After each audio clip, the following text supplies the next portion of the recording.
तीन बहनों की लालची भाभी। करिश्मा, रेशमा और मनीषा तीन बहनें हैं। उनका एक भाई भी है, मयंक। मयंक अपनी बहनों को बहुत प्यार करता है, लेकिन मयंक की पत्नी सविता इस मामले में मयंक से बिल्कुल ही अलग है। वो अपनी ननदों का जितना बुरा कर सकती है उतना बुरा करती ही रहती है और अपनी ननदों पर हुक्म भी चलाती है। करिश्मा, करिश्मा, तुमने अभी तक नाश्ता नहीं बनाया? तुम्हारे भैया को ऑफिस जाने में देर हो रही है। हाँ भाभी, बस अभी बनाती हूँ। करिश्मा, तुम ये ढीलापन छोड़ दो। कल को पराए घर जाना है। वहाँ अगर तुम इस तरह से काम करोगी तो लोग क्या कहेंगे कि माँ ने और भाभी ने कुछ सिखाया नहीं। और तुम्हारी दोनों बहनें कहाँ हैं? रेशमा मार्केट गई है और मनीषा सो रही है। क्या? सुबह के 8 बज रहे हैं और ये महारानी अभी भी सो रही है? ये कहते हुए सविता अपनी सास दुर्गा देवी के पास जाती है। माँ जी, देख रही हो अपनी बेटियों के तौर तरीके? क्या हुआ बहू? सुबह सुबह क्या कर दिया मेरी बेटियों ने? अरे, एक तो अभी अभी उठकर किचन में गई है, दूसरी सुबह सुबह बाहर चली गई और तीसरी अभी तक सो रही है। क्या करूं मैं इन तीनों का? मैं तो परेशान हो गई हूँ। जा जाकर उठा उसे और रेशमा से मैं बात करती हूँ। सविता सीधा मनीषा के कमरे में जाती है और उससे कहती है, महारानी, जल्दी उठो, सूरज सर पर आ गया है। भाभी, थोड़ी देर और सोने दो ना। मैं रात को लेट सोई थी। वो क्या है ना, यूनिट टेस्ट चल रहा है। शराफत से उठती है या नहीं, या फिर पानी की भरी बाल्टी डालूं तेरे ऊपर? नहीं नहीं भाभी, मुझे बिस्तर में नहीं लाना, उठती हूँ मैं। मनीषा जल्दी से उठकर बाथरूम में चली जाती है। सभी आराम से बैठकर नाश्ता कर रहे होते कि तभी रेशमा बाजार से हाथ में सामान लिए आ जाती है। रेशमा को देखते ही सविता उस पर बरस पड़ती है। लो, आ गई महारानी। ऐसा भी क्या सामान लाना था जो सुबह आंख मलते ही बाजार की तरफ रवाना हो गई? भाभी, कल आप ही तो चीख रही थी कि घर का सारा सामान मुझे ही लाना पड़ता है, घर में किसी को भी किसी काम से कोई लेना देना नहीं है। अब मैं बाजार जाकर सामान ले आई तो आपको इस बात से भी तकलीफ हो रही है?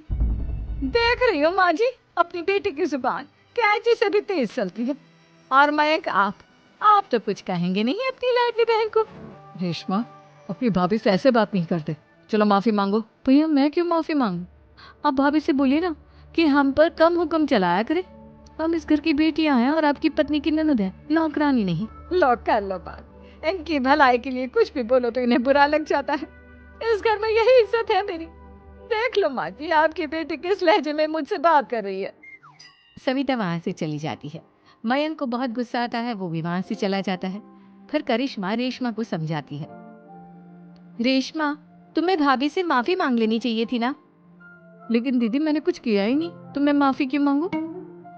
हाँ क्या रेशमा दीदी जैसे ही घर में आई, भाभी ही उन पर चिल्ला रही थी। हाँ, मैं मानती हूँ कि गलती भाभी की थी।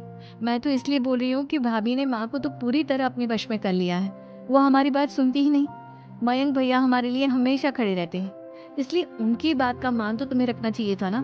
कोई फायदा नहीं दीदी, कुछ दिनों की बात और है, भाभी उन्हें भी हमारे खिलाफ भड़का देंगी। फिर वो भी माँ की तरह हमारी किसी बात का विश्वास नहीं करेंगे।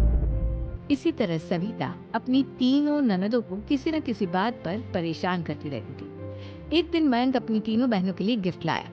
क्या रेशमा, ये तुम्हारे लिए हार का सेट। रेशमा, तुम्हारे लिए सुंदर सी ड्रेस। और मनीषा, तुम्हें किताबें पसंद है ना, तुम्हारे लिए किताबें लाया हूँ। थैंक यू भैया। थैंक यू भैया। थैंक यू भैया। करिश्मा, तुम्हारा नेकलेस कितना सुंदर है। ये भैया कहाँ से ले आए होंगे? मैंने भैया को 3 दिन पहले फोन पर ये डिजाइन दिखाया था और आज भैया ये ले आए। सविता तो अपनी ननदों के गिफ्ट्स देखकर जल गई और करिश्मा का नेकलेस तो उसे भी बहुत पसंद आया था। अपनी बहनों के लिए कितना अच्छा नेकलेस लेकर आए हैं, मुझे कभी कोई गिफ्ट नहीं दिया। मैं आज ही ये हार चुरा लूं।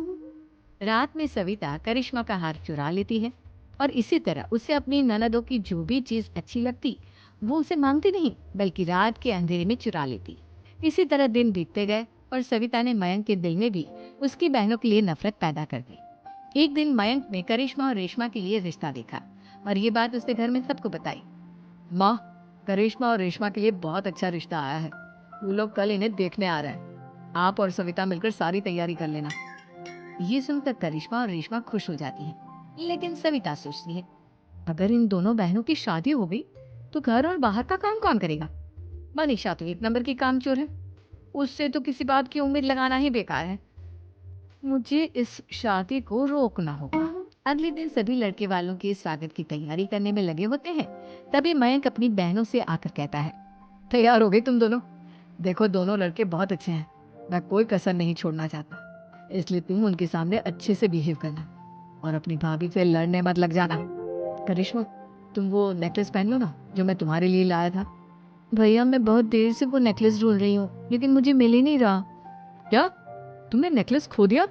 तुम्हें पता भी है वो कितना महंगा था? तुम कोई काम ढंग से नहीं कर सकती। मयंक गुस्से में वहां से चला जाता है। थोड़ी देर बाद लड़के वाले भी आ जाते हैं। वो दोनों बहनों को पसंद कर लेते हैं और रिश्ता पक्का हो जाता है। लेकिन सविता के दिमाग में तो कुछ और ही खिचड़ी पक रही थी। वो पंडित जी के पास करिश्मा की कुंडली लेकर जाती है और उन्हें पैसे देकर करिश्मा की कुंडली बदलवा देती है। जब लड़के वालों के पास करिश्मा की कुंडली जाती है तो वो दुर्गा को फोन करते हैं। बहन जी, हमने करिश्मा की कुंडली अपने पंडित जी को दिखाई थी। आपकी बेटी की कुंडली नहीं बल्कि दोषों का पिटारा है। देखिए, मैं और मेरे पति इन सब बातों में बहुत विश्वास करते हैं, इसलिए हम आपकी बेटी से अपने बेटे की शादी नहीं कराते। इस तरह करिश्मा का रिश्ता टूट जाता है और सभी घर वालों को बहुत दुख होता है। अब कविता सोचती है, चलो करिश्मा का तो रिश्ता टूट गया, अब रेशमा का भी रिश्ता तोड़ना है। क्या करूं क्या करूं? अब सविता आवाज बदलकर किसी अननोन नंबर से रेशमा के होने वाले ससुराल में फोन करती है। हेलो, मैं कौन हूँ कौन नहीं ये आपके लिए जानना जरूरी नहीं। बस इतना सुन लो कि रेशमा का 2 साल से किसी के साथ अफेयर चल रहा है। बस रेशमा का रिश्ता तोड़वाने के लिए सविता का इतना कहना काफी था। अब रेशमा का भी रिश्ता टूट गया।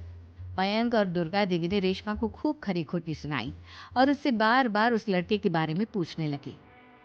आप दोनों मुझे क्यों परेशान कर रहे हो? अरे कोई लड़का होगा मेरी लाइफ में तो मैं बताऊंगी ना, जब कोई है ही नहीं तो कहाँ से लाऊं मैं कोई लड़का? तो तेरे होने वाले ससुराल वालों को फोन किसने किया था?